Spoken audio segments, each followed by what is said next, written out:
So hello everyone, I am Atula, student of TYBPT. I am here to speak on topic of anatomy of female reproductive system. So the female reproductive system is divided into two. That is, first one is external genitals and the second one is internal genitals. So the external genital organ includes mons pubis, labia majora, labia minora, clitoris, vestibule, and perineum. Let's begin with mons pubis. It is a pad of subcutaneous adipose connective tissues lying in front of pubis and in adult female it is covered with pubic hairs. Is labia majora. The vulva is bounded on each side by elevation of skin and subcutaneous tissues, which forms the labia majora. The inner surface of labia majora is hairless. It contains sebaceous glands, sweat glands, and hair follicles. Labia majora are homologous with the scrotum in the male. The next one is labia minora. Labia minora are two thick folds of skin devoid of fat on either side just within the labia majora. Except in the Paris women, they are only exposed when the labia majora is separated. Anteriorly, they are divided to enclose the clitoris and unite with each other in front. The labia minora do not contain hair follicles. The folds contain connective tissues, numerous sebaceous glands, and erectile muscle fibers. The next one is clitoris. So the clitoris is a small cylindrical erectile body measuring about 2.5 centimeters situated in the most anterior part of vulva.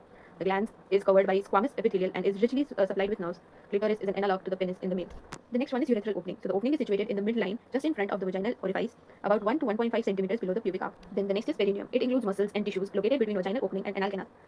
It is supported and surrounded the lower part of the urinary and digestive tract. So now let's move on to the internal genital organs. So that includes vagina, uterus, fallopian tube, and ovaries. So let's begin with vagina. The vagina is the fibromusculomembranous sheath communicating the uterine cavity with the exterior at the vulva. It constitutes the excretory channels for the uterine secretion and menstrual blood. The channel is directed upwards and backwards, forming an angle of 45 degrees with horizontal in erect posture. Vagina has got an anterior, posterior, and two lateral walls. The length of an anterior wall is about 7 centimeters and that of the posterior wall is 9 centimeters. So let's talk about vaginal secretions. The vaginal secretion is very small in amount of sufficient to make the surface moist. Normally it may be a little excessive in mild menstrual or just prior to menstruation, during pregnancy and during sexual excitement.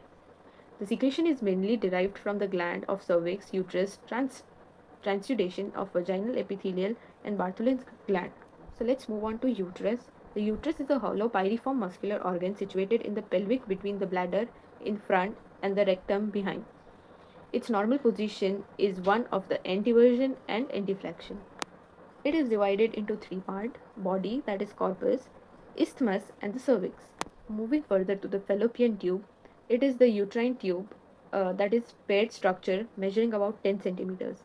Each tube has got two openings, one communicating with the lateral angle of the uterine cavity called uterine opening, and it measures 1 mm in diameter. The other one is on the lateral end of the tube called pelvic opening and the abdominal ostium and measures about 2 mm of diameter. The important function of fallopian tubes are it transports the gametes.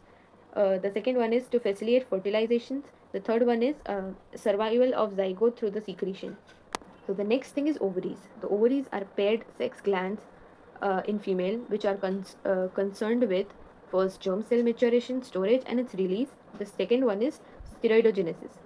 Each gland is oval in shape and pinkish gray in color, and the surface is scarred during reproductive period. It measures about 3 centimeters in length, 2 centimeters in width, and 1 centimeter in thickness. At birth, the ovaries contain about 2 million follicles. By 7 years of age, there has been some wastage and weeding out of imperfect cells to reduce this number to about 3 lakh, and this process continues throughout the life. From puberty through the reproductive year, the number of follicles develop, but usually only one follicle ripens fully every month. So that's it for today. Thank you.